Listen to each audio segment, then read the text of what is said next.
At a concert, while swirling amongst shared connections, you can let go and weightlessly ride the moment. Time feels suspended, which can also be said about traveling.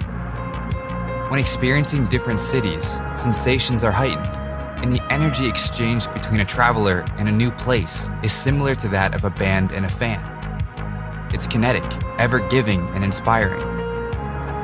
For Kyle Lamont, a road-tripping music journalist, visiting venues across the country is a vehicle to exploration, and this podcast is an audio atlas filled with music maps, conversations, and discoveries. Concert culture is travel-centric, and every venue has a voice. So let us go and listen.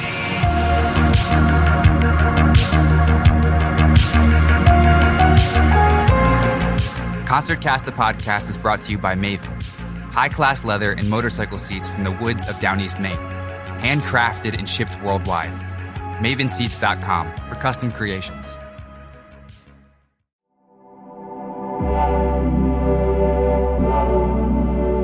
I'm on cruise control when I cross the state line. I crank up the tunes and replay a memory. They always seem to rush in when I come home. I'm Kyle Lamont, and welcome to Maine.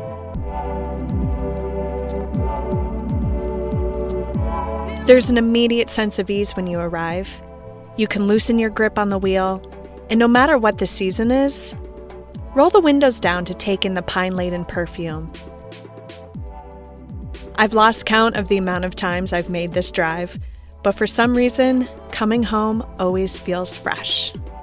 I hail from a small town on the coast called Sullivan, in a region known as Down East.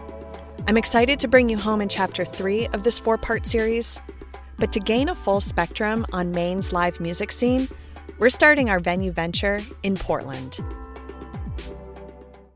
Maine used to be an afterthought for bands, but now that touring is financially driving the music business, this state is a premier destination. The work that we've done over the past 8 years has put us on enough of the agents and band radars that, you know, sometimes we're automatically included in routing, so they're like, we know we want to play the state. That's Lauren Wayne.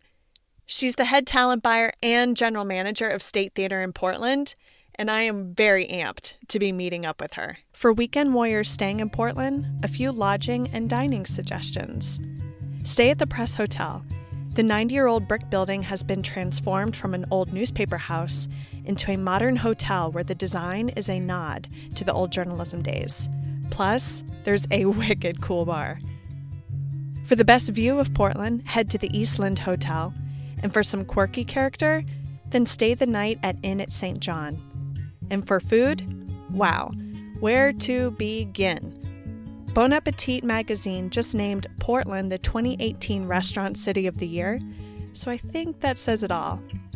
But my personal faves would have to be Hot Suppa for breakfast, Eventide for dinner, and Vemorii Res Beer Cafe for late-night vibes. I mean, isn't that, like, besides family, isn't that what's important in life? Music, food, and beer? And those are my priorities. And that, my friends, should basically be Portland's platform for public office.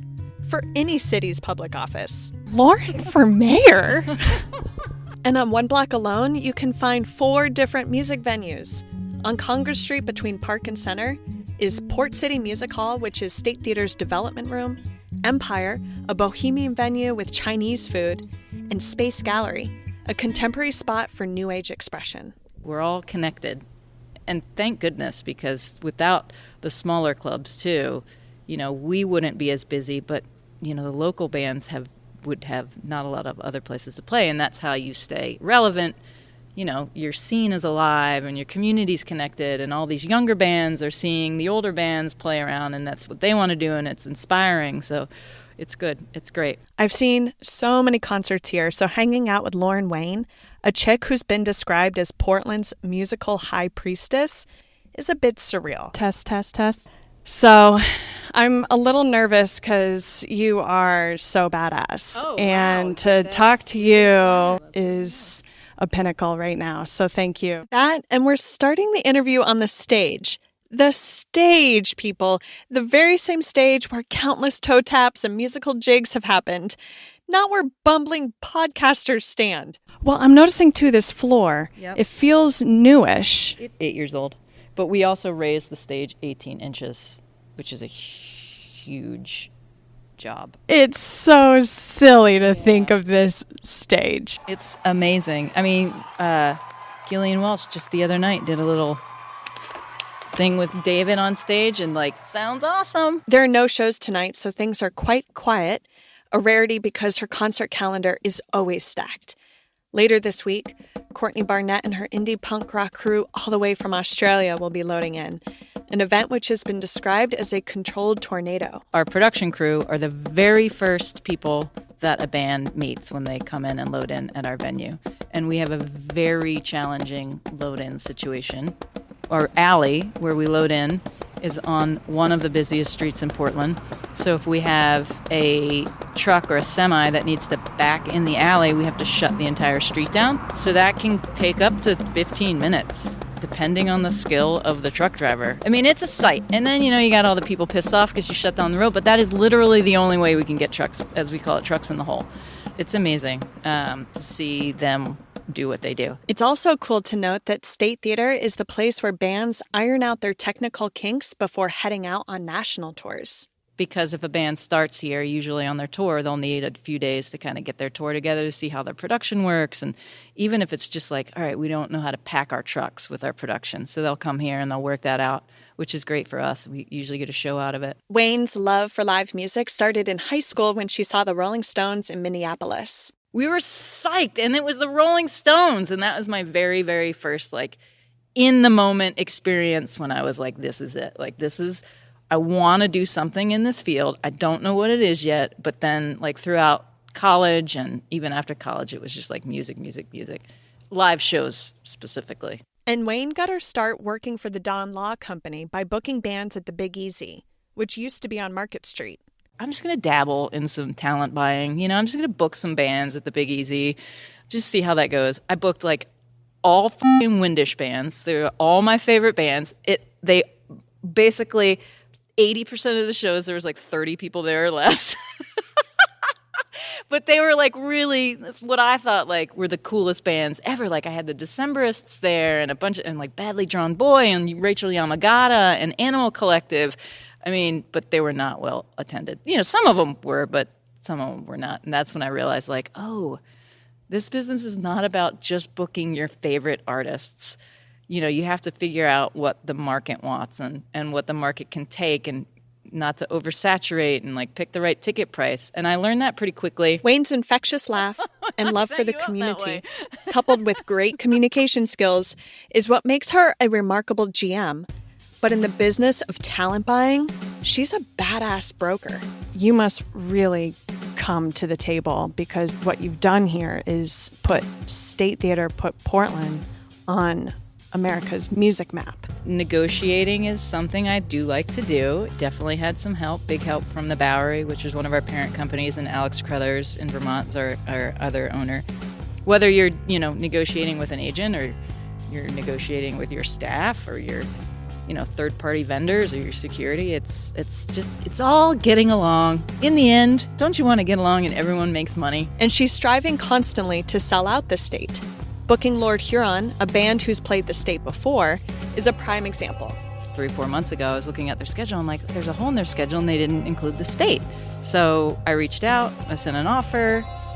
Agent was yeah, let's do it again. And they came back. This is their 3rd time. And they've sold out a few weeks ago in advance. So it's that shit right there is why we do what we do. It's the best part of the business is seeing an artist and having a hand in their development in the city that you love. Twice they came. It was a great show. They did fine. 3rd time they come in, boom, sold out. It's awesome. It just totally reaffirms why I do what I do. Let's take a quick break, and when we come back, we'll hear how the state came to be, including an epic reopening night. The fire alarm goes off. Yeah, our very first show. We had a few technical glitches that weekend. Stay tuned.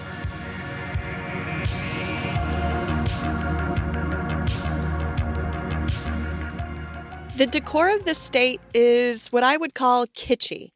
It gleans decades of different owners with different ideas of design. Some sections, it feels very Art Deco-y. Other sections, medieval. Fluffy clouds and Italian trees. Wow, I'm in Venice all of a sudden. Okay, now there's Spanish tile over here. It's just a hodgepodge, but it works. The plaster work that you see, like the angels and the ornate like decoration going around the windows, and then the organ. So they have the Warlets are in here, which has actually been restored, but we just can't fit it back in. All that's original, but the paintings and the murals in the front are all stuff that was done in the 90s through the nonprofit when they were like, hey, any artists out there want to come in and do a mural with people who are naked or wearing underwear? So that's unusual, but it's kind of fun right now. Lauren and I are exiting stage right and wandering around the venue towards the lobby, marveling at some other quirky details. This is how you get to front of house.